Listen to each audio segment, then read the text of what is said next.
Ya comenzó La Neta Noticias con Noel Alvarado.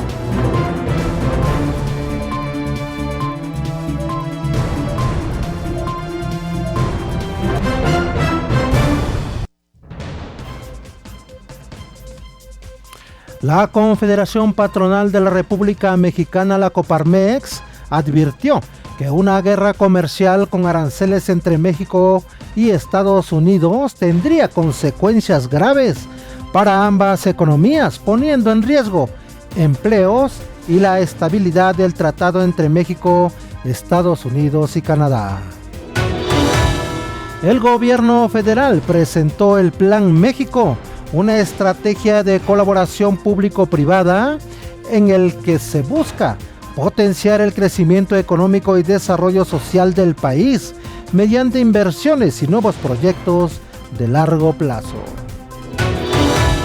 Policías de la Subsecretaría de Inteligencia e Investigación Policial de la Secretaría de Seguridad Ciudadana de la Ciudad de México detuvieron al jefe de plaza del Cártel Jalisco Nueva Generación que operaba en las alcaldías de la zona sur de la capital del país. Entre septiembre y octubre se reportaron más de 1,000 coches robados, más del doble comparados con el mismo periodo del año pasado. Fernando Antonio, alias El Chato, considerado como uno de los principales líderes de la organización delictiva La Unión Tepito, encargado de la distribución de drogas en antros de la zona centro, Roma y Condesa, fue detenido por policías de la Subsecretaría de Inteligencia e Investigación Policial de la Secretaría de Seguridad Ciudadana de la Ciudad de México. 3 presuntos integrantes de un grupo delictivo dedicado a la venta de drogas en la alcaldía de Tlalpan fueron detenidos por la Subsecretaría de Inteligencia e Investigación Policial de la Secretaría de Seguridad Ciudadana de la Ciudad de México. Entre los imputados se encuentran Kevin Calib, alias El Parisi, el cual es señalado como principal sospechoso de haber desaparecido a sus padres. Muy buenas tardes, bienvenido a La Neta Noticias por Acústica Radio de este 27 de noviembre del 2024. Y en los próximos 30 minutos les daré toda la información más importante de México y el mundo. Saludamos también a los amigos que nos ven y nos escuchan a través de nuestras plataformas digitales de Acústica Radio. Nuestro número telefónico, el 5590-3573-00. Nuestros números de WhatsApp, el 5581-012861 y el 5561-988821. Como todos los días, los saluda su amigo Noel Alvarado. Sígame en mis redes sociales, donde me encuentra como Noel Alvarado M. Y nos vamos a las noticias. Policías de la Subsecretaría de Inteligencia e Investigación Policial de la Secretaría de Seguridad Ciudadana de la Ciudad de México detuvieron al jefe de plaza del Cártel Jalisco Nueva Generación que operaba en las alcaldías de la zona sur de la capital del país. Se trata de un hombre a quien se le conoce como el Randy, el cual es señalado por la policía como dedicado a la venta y distribución de drogas, extorsión de comerciantes de los mercados 1 y 2, así como en embarcaderos del centro de la alcaldía Xochimilco. De acuerdo a informes de la Subsecretaría de Inteligencia e Investigación Policial de la Secretaría de Seguridad Ciudadana de la Ciudad de México, el Randy es considerado como facilitador y uno de los principales jefes de plaza del Cártel Jalisco Nueva Generación, el cual cuenta con antecedentes penales por varios delitos. El Randy quedó a disposición de las autoridades ministeriales de la Fiscalía General de Justicia de la Ciudad de México y en las próximas horas se determinará su situación jurídica. También le informo que Fernando Antonio, alias El Chato, considerado como uno de los principales líderes de la organización delictiva La Unión Tepito, encargado de la distribución de drogas en antros de la zona centro, así como en las colonias Roma y Condesa, fue detenido por policías de la Subsecretaría de Inteligencia e Investigación Policial de la Secretaría de Seguridad Ciudadana de la Ciudad de México. El imputado, de 31 años de edad, quedó a disposición de las autoridades ministeriales de la Fiscalía General de Justicia de la Ciudad de México y en las próximas horas se determinará su situación jurídica. Fueron policías de la Subsecretaría de Inteligencia e Investigación Policial de la Ciudad de México los que detuvieron a Fernando Antonio en la calle de Juan Aldama, esquina con Pedro Moreno, esto en la colonia Buenavista, en la alcaldía Cuauhtémoc. Además, le doy a conocer que 3 presuntos integrantes de un grupo delictivo dedicado a la venta de drogas en la alcaldía de Tlalpan fueron detenidos por policías de la Subsecretaría de Inteligencia e Investigación Policial de la Secretaría de Seguridad Ciudadana de la Ciudad de México. Entre los imputados se encuentra Kevin Khalif, alias El Parasi, el cual es señalado como principal sospechoso de haber desaparecido a sus padres.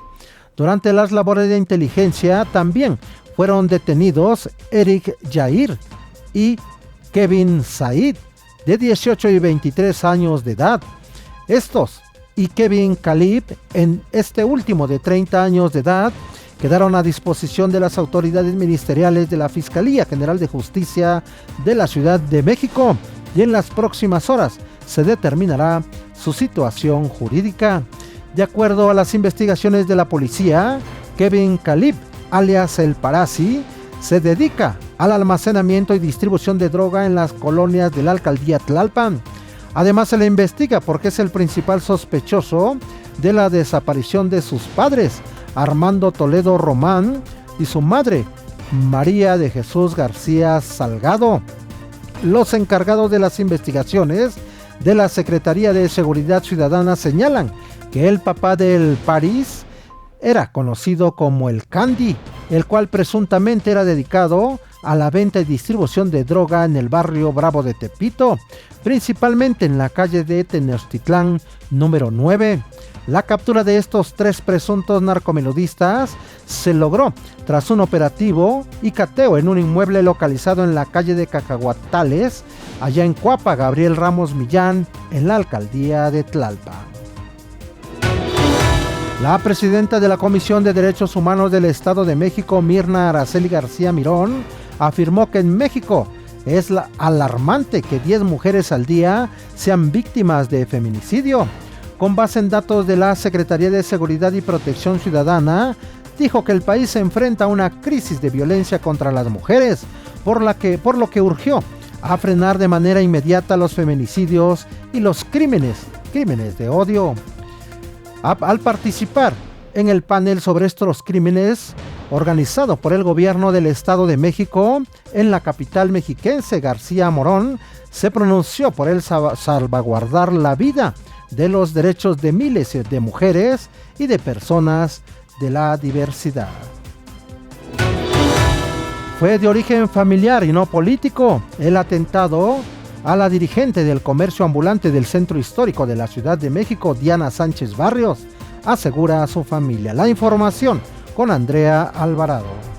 Buenas tardes, Noel. Te saluda a ti y a los reescuchas de La Neta Noticias por Acústica Radio. Informar que el atentado que sufrió la activista y diputada local suplente Diana Sánchez Barrios no fue político y lo plantearon familiares, aseguró su madre Alejandra Barrios Richard, dirigente de la Asociación Legítima Cívica Comercial, al sostener que más bien fue por un interés de quedarse con la organización que formó desde hace ya más de 54 años, dando la vida por los comerciantes.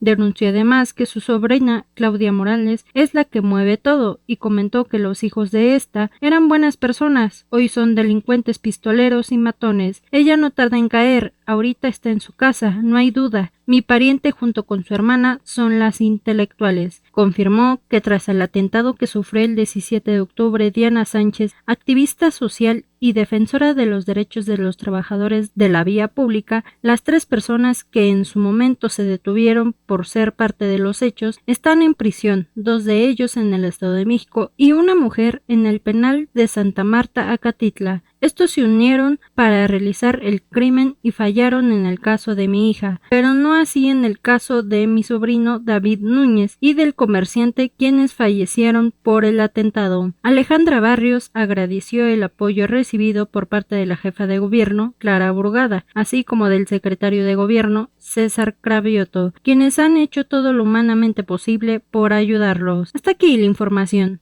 Gracias, Andrea Alvarado. Y mire, también le doy a conocer que el empresario tequilero Víctor Alfonso Camacho Ortega obtiene la protección de la justicia federal contra cualquier acción legal en su contra, luego de que el pasado 19 de noviembre fuera detenido en su residencia de Riverside, California, Fernando Gutiérrez Ochoa, alias El Guacho, yerno de Nemesio Ceguera Cervantes, El Mencho o el Señor de los Gallos.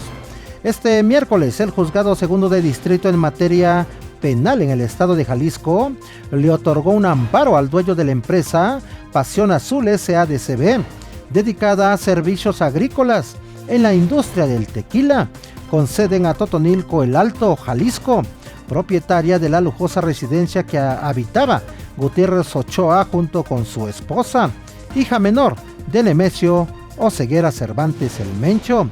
De acuerdo al incidente de suspensión 633/2024, el empresario Víctor Alfonso Camacho Ortega no puede ser privado de la libertad por autoridad judicial alguna o que se proceda legalmente en su contra, mientras cuente con la suspensión vigente del amparo solicitado por la defensa que encabeza el abogado Víctor Beltrán García. Escuchemos parte de lo que dijo el abogado Víctor Beltrán.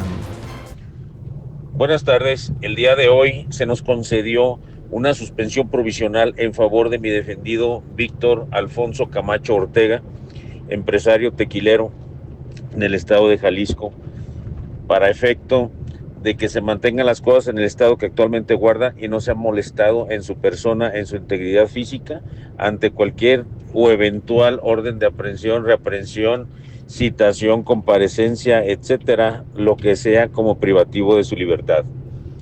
Como oportunamente lo hemos venido manifestando, es una persona vertical, trabajadora, honesta. El señor Alfonso en cualquier momento puede demostrar y acreditar los recursos provienen de años de trabajo y esfuerzo de sus empresas, de sus personas morales.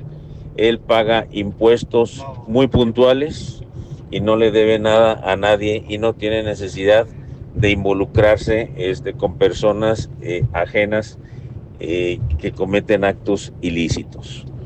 Es una persona trabajadora, como lo repito, y en el día de hoy se concedió esta suspensión provisional. Seguiremos en comunicación. El empresario Camacho Ortega deberá comparecer en la próxima audiencia de amparo el próximo 3 de diciembre en busca de la protección definitiva de justicia federal ante una probable carpeta de investigación que inicie la Fiscalía General de la República. Fraccionamientos del Estado de México se han apoderado de grupos delictivos, quienes cobran derecho de piso e impiden el paso a los residentes. La información con Alejandro César Vázquez. ¿Qué tal, auditorio de La Neta Noticias? Maestro Noel Alvarado te saluda a ti, a todo el auditorio que nos sintoniza a través de la gran cadena Acústica Radio en todo el país. Y pues seguimos con los problemas de los altos índices delictivos y ya lo habíamos recapitulado en semanas pasadas, pero hoy en día se agudiza. Tal es el caso de lo que está ocurriendo en el municipio de Tecámac, concretamente el día de ayer en lo que es el fraccionamiento Real Toscana. Se impidió inclusive el paso de residentes por grupos delincuenciales que iban en motos inclusive, y ante la opacidad de la policía no hizo gran cosa, y además el libre tráfico, el libre tránsito, pues nada más quedó en letra muerta de la misma Constitución Política de los Estados Unidos Mexicanos. En sí, pues muchos de esos grupos delincuenciales operaron inclusive en el tema del proselitismo, y ahí están los resultados, las votaciones, cómo estuvieron, y desafortunadamente el Vox Populi pues está inclusive ya arrepentido por dar el gobierno que ahora se tiene y estos resultados que carecen mucho de lo que habían prometido en campañas.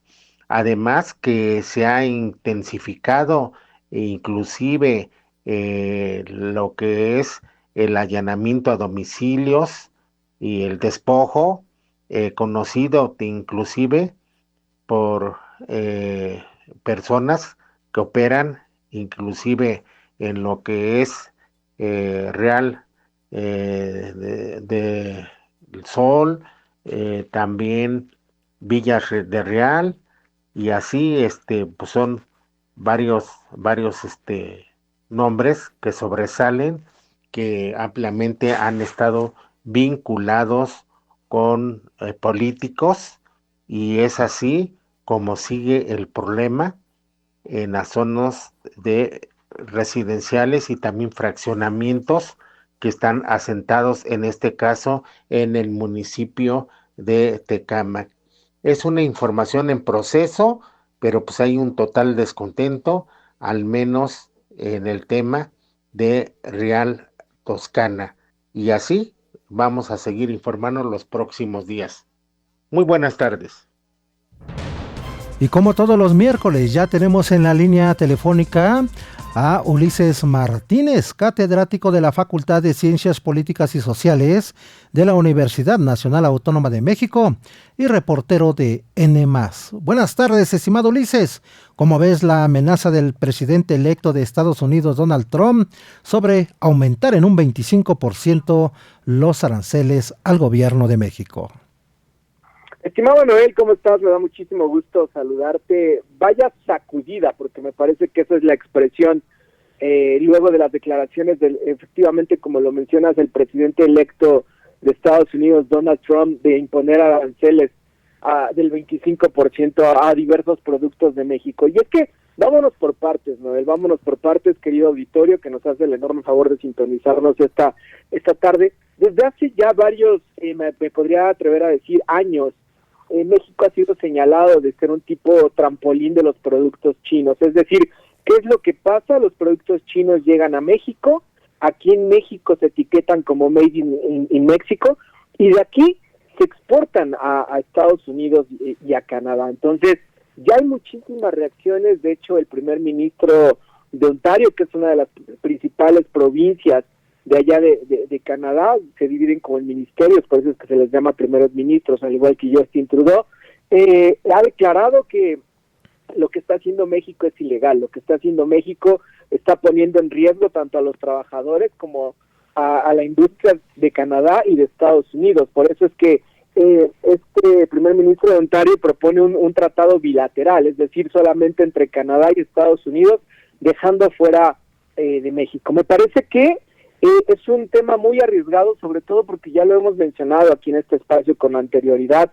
En 2026 va a haber una revisión del Tratado de Libre Comercio. No es que propiamente, Noel, sea como una revisión o como que se vaya a volver a redactar el tratado. Simple y sencillamente se trata de una revisión, y sin duda alguna esto va a causar, digamos, una seria revisión de los tres países, ¿no? Estamos hablando de que Estados Unidos es uno de los principales socios comerciales de México y viceversa. Y esto ha tenido grandes repercusiones las últimas horas. El peso se ha caído prácticamente, ha llegado a cotizar por encima de los 21 pesos. Ayer estuvo cerca de los 21.74 más o menos, hoy se estabilizó un poco. Las calificadoras como Standard & Poor's, como Moody's, han recortado sus expectativas de crecimiento para nuestro país. ¿Qué es lo que puede pasar, Noel? Que simple y sencillamente México tenga que absorber y pagar más impuestos por este tipo de medidas que ha anunciado el presidente Trump. Ojo, porque hay dos cosas que me llaman la atención poderosamente. Primero, la tardía reacción por parte del gobierno mexicano. Apenas hasta ayer Claudia Sheinbaum lanza una carta donde le pide al presidente Trump una reunión inmediata con su equipo de transición o con su equipo de trabajo, cosa que incluso el mismo equipo de Donald Trump y el mismo Donald Trump había manifestado que ya había hablado por teléfono con Justin Trudeau. Es decir, en términos, si me lo permites, coloquiales, le comieron el mandado a la presidenta Claudia Sheinbaum. Y dos, Noel, y con esto cierro mi comentario del día de hoy, esto no solamente puede traer cuestiones o afectaciones en el ámbito económico, me parece que la parte social también puede ser, ¿no? Porque obviamente conocemos al presidente Trump, conocemos su política antimigratoria, y es una serie de factores que, sin duda alguna, Noel, creo que representan el primer gran reto para la administración de Claudia Sheinbaum. Así es, estimado Ulises, bien lo dices, pero creo que muy atinada, muy bien la postura de la presidenta Claudia Sheinbaum, en el sentido, lo que dio a conocer ayer en la carta, donde dice que pues no es con amenazas cómo se tratan este tipo de asuntos políticos, económicos entre México y Estados Unidos, sobre todo con Estados Unidos tras esta polémica, pero vamos a esperar a ver cómo se va resolviendo este asunto, pues esperando después de que tome protesta Donald Trump. Estimado Ulises, gracias y buenas tardes. Te mando un fuerte abrazo, estimado Noel. Nos escuchamos en la próxima. Hasta pronto. Claro que sí, muchas gracias. Y nos vamos directos al plano legislativo con René Acuña. Esto es Plano Legislativo. Hace un par de horas se aprobaron las extinciones del INAI y otros órganos autónomos en las comisiones del Senado, con 25 votos a favor de Morena, PT y Partido Verde Ecologista de México. Y mañana se votará en el Pleno del Senado para posteriormente que se envíe a los congresos locales una vez aprobada totalmente. Queda aprobado en lo general y en lo particular y se refiere al tema de la simplificación orgánica. Así que prácticamente, pues son 7 los órganos que se le dirán adiós, como la Comisión Federal de Competencia Económica, que es la COFESE, el Instituto Federal de Telecomunicaciones, además el Consejo Nacional de Evaluación de la Política de Desarrollo Social, que es el Coneval, así como la Comisión Nacional de Hidrocarburos, además la Comisión Reguladora de Energía, el Sistema Nacional de Mejora Continua de la Educación, y también el Instituto Nacional de Transparencia, Acceso a la Información y Protección de Datos Personales, que es el INAI, y también 32 institutos locales de transparencia. Y mire usted, hace 10 años, legisladores de la oposición como Zoé Robledo, que pertenecía al PRD, Ricardo Monreal y Luisa María Alcalde, ambos de Movimiento Ciudadano, y Javier Corral del PAN, celebraban el nacimiento del INAI para controlar en aquel tiempo el gobierno de Enrique Peña Nieto.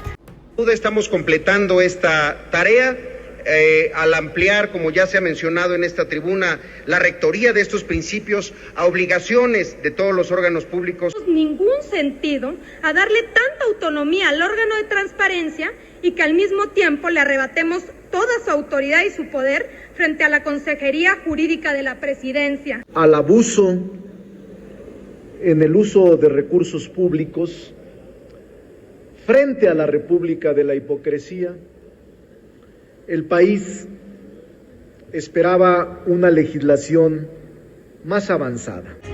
Pues estos discursos de hace 10 años de estos personajes hoy celebran su desaparición porque ya son gobierno. Qué penoso. Aunque Ricardo Monreal dice tener simpatía por la reforma de las 40 horas laborales, aclara y resalta que no está en sus manos su aprobación. Yo respeto las expresiones, en lo personal yo coincido, pero será el grupo parlamentario el que decida en los próximos días. Diputados rechazaron una propuesta de un impuesto para los ultra ricos por yates, jets y helicópteros. ¡Qué barbaridad! Para La Neta Noticias informó René Acuña y así me encuentran en mis redes sociales. Muy buenas tardes. Y escuchemos el comentario de Enrique Avilés. En breve, con Enrique Avilés. En breve te comparto que Suecia, que ha impulsado significativamente el uso de herramientas digitales en los últimos 15 años, ahora quiere volver al papel.